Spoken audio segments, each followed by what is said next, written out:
1. David and the Holy Bread. A. Featured scripture text. 1 Samuel 21:6. So the priest gave him the holy bread, for there was no bread there but the bread of the presence, which is removed from before the Lord, to be replaced by hot bread on the day it is taken away. At 1. David came to the tabernacle looking for something to eat and a weapon with which he could defend himself. 1 Samuel 21:1-9. At 2. Prior to this, David was running from Saul, who was motivated to kill him out of a desire to protect his own throne. 1 Samuel 20:30-31. At 3.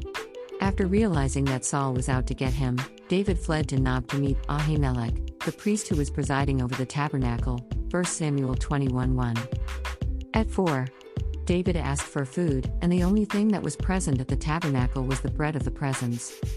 B. Why did the priest Ahimelech allow the holy bread to be given away to David? At 1. The priest Ahimelech had given David the old showbread that had been replaced by new showbread. According to the law, only the priests were allowed to eat the old showbread after it was replaced with new. At 2. Ahimelech knew the law was given to further life and that the spirit of the law demanded that feeding the needy must be put ahead of ritual if the two are seen to conflict. Deuteronomy 15:7-8. If among you, one of your brothers should become poor, in any of your towns within your land that the Lord your God is giving you, you shall not harden your heart or shut your hand against your poor brother, but you shall open your hand to him and lend him sufficient for his need, whatever it may be. C. Jesus later appealed to this incident to justify his practice of ignoring those Pharisaic traditions that put safeguarding religious ritual above helping the hungry. Mark 2:23-26. One Sabbath he was going through the grain fields, and as they made their way, his disciples began to pluck heads of grain. And the Pharisees were saying to him, "Look, why are they doing what is not lawful on the Sabbath?" And he said to them, "Have you never read what David did, when he was in need and was hungry, he and those who were with him, how he entered the house of God, in the time of Abiathar the high priest, and ate the bread of the presence, which it is not lawful for any but the priests to eat, and also gave it to those who were with him?"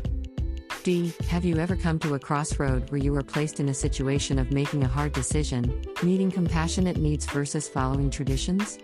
Which one will you choose? E. Following such traditions leads only to bondage to sin and not freedom according to the law of liberty that the Spirit enables us to obey. James 1:25. But the one who looks into the perfect law, the law of liberty, and perseveres, being no hearer who forgets but a doer who acts, he will be blessed in his doing. F. Many a time we are faced with such a situation and may have to make a hard decision.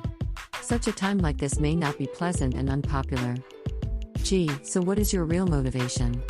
Either swing to the left or to the right. The choice is yours. H. As long as your decision is redemptive, moved by compassion and right without traces of any sin, it is admirable and well-pleasing to the eyes of others and God Himself.